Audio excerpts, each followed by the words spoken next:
I never planned to stand in a hallway between angry adults and a line of girls unrolling prayer mats. I'm a principal, a mother, a keeper of bell schedules and fire drills, not a referee for faith. But that morning in Ramadan, the voices rose like a storm. "They can't do that here," a father snapped, his fingers stabbing the air toward the girls. "Separation of church and state." "They're just praying," a teacher whispered to me, eyes wide. "It's 5 minutes." They asked permission. 5 minutes. 5 minutes up against decades of opinions I'd inhaled without noticing. I felt my daughter's small hand in my memory, the way she used to clutch my fingers at crosswalks. I felt a building full of children watching my face to decide what was safe. I took a breath. "Give me the policy," I said. "We'll follow the policy." There's a comfort in rules. I called the district office, opened guidance from the Department of Education, scanned the language I'd skimmed 100 times but never needed to swallow whole.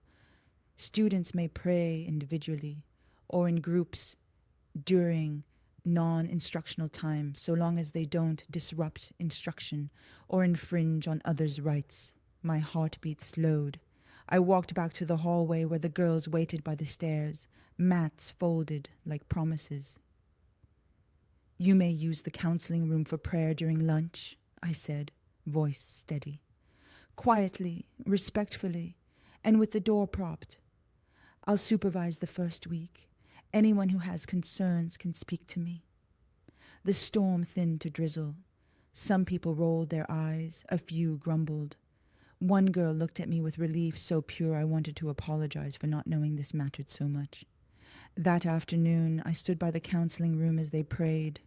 It was quiet, careful, hands cupped, bodies bowing, foreheads touching a tiny slice of school carpeting. I'd never noticed. I only heard a whisper, like someone laying a blanket over something cold. I expected to feel triumphant for following the rules. Instead, I felt like I'd opened a door I didn't know existed. The emails poured in that night, some support, some fury. A woman wrote paragraphs about her taxes, another about indoctrination. I made tea and read every word. Then I pulled up the guidance again and made a 1-page accommodation plan we could post for all faiths. Time, place, expectations. I printed it. I slept only after reading it aloud to the ceiling. The next day I checked on the girls again. One of them, a junior with a lavender backpack, hesitated after prayer and turned to me. "Thank you," she said. 3 words heavy as a key. "For what it's worth," I answered. "I'm learning." At home, my daughter asked why I was late for dinner. I told her about Ramadan in the prayer room. She frowned thoughtfully. "So they don't eat all day?" "Not from dawn to sunset," I said, thinking of the words I'd read. "They believe it brings them closer to God." "Wouldn't that make them really hungry and nice to people?" she said. And I laughed because it sounded like the only theology I fully understood. Hunger, kindness, and the strange way sacrifice sometimes balloons into joy. On the 3rd day, a man cornered me in the lobby. "I'll go to the board about this," he warned. "You're opening a can of worms." "Then let's open it together," I said, more calmly than I felt. "We'll do it by the book." That week, I watched them pray and then go back to class as if they'd just filled their lungs. I kept waiting for disruption, for drama. Instead, I found a hush that made the hallways feel newly polite.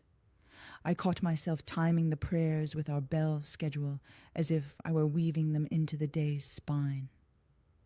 On Friday, a mother brought a small box to the office with 2 dates and a note. "Thank you for making space." Dates. I knew about them only from the grocery labels. I put one in my pocket like a marble and forgot it there until sunset, when I pulled it out on my driveway, sat on the front step and took a bite. It was sweet and unexpectedly warm from my coat. I don't know why I cried. Maybe because I realized that faith had rituals I'd never bothered to taste. The questions started to grow teeth. What do they say when they bow? Why that rhythm, that posture? What are they hearing inside their minds? I sat at my kitchen table after my daughter fell asleep, Googled, what is Ramadan? Then, what do Muslims believe? Then, is there a chapter about Mary in the Qur'an? Because someone had told me there was. I found it, Mariam, in a translation with gentle footnotes. I read about a woman laboring under a palm tree and crying out, and I felt the ache of motherhood stitch me to a book I had avoided my whole life. In the counseling room the next week, I asked quietly, what do you recite? The lavender backpack girl smiled and, with permission from her friends, recited softly for me after they finished. Only a line. In the name of God, the most merciful, the most compassionate. It hummed in the fluorescent light, like something remembering its original sun. I went to an open house at the mosque 2 Saturdays later. I told no one, not my staff, not my daughter, who was at a sleepover. I drove past the building twice, afraid to turn in. When I finally parked, I sat gripping the steering wheel and repeated to myself, you are a principal. You can do new things. Inside, the women welcomed me with warmth that made me awkward. I took off my shoes and worried my socks had holes. I asked a woman in a navy scarf if I could sit in the back and just listen. She said, of course, sit by me. She told me her name was Sarah, that she had 2 kids in our district. We talked for an hour in a corner over paper cups of tea. I told her I had never read the Qur'an until last week. She smiled like someone watching a sunrise. Do you believe in one God? She asked gently. I always have, I said, and surprised myself. And the prophets, Noah, Abraham, Moses, Jesus, and Muhammad? I know their names, I said. I know their shadows in my life. I don't know the man at the end of that list. She nodded. Then maybe meet him in his words. She showed me a slim book of sayings about mercy and truth. I felt as if I'd been offered a map for a city I'd driven through for years, with the windows up. The last 10 nights of Ramadan, our school was steady, almost soft. Less gossip, fewer fights, like a quilt had fallen over the place. I stayed late one evening, answering emails and then wandering to the counseling room out of habit. It was empty now, lights off, the door a little open. I stepped inside and stood in the dark where they usually laid their mats. I whispered out loud to nobody visible, God, if you are there in the way they say, if you are one and you see me, teach me how to be seen. A kind of quiet gathered around me, the kind you can't schedule. I carried that quiet home. I read about prayer washing, about standing and bowing. I tried to understand why placing a forehead on the floor felt less like humiliation and more like release. I asked Sarah my clumsiest questions in late-night texts. Why this scarf? What about my job? My daughter? She answered me like someone stacking stones across a river, one stable step at a time. Modesty is about who you are to God, not what you owe to people. Your job is to serve truth and children. Your daughter will learn from your honesty more than from your certainty. The day before Eid, I walked into the counseling room again at lunch. The girls had finished and were putting away their mats. Next year, I said, we'll designate this space officially with a sign-up and clear guidelines so no one feels unsafe. We'll also add a quiet room for anyone who wants to reflect. Of any faith, Lavender Backpack beamed. You made it normal, she said. No, I wanted to say. You did, but I only nodded. That night I couldn't sleep. I stood at the kitchen sink and stared at the black window until it started catching the first stripe of grey.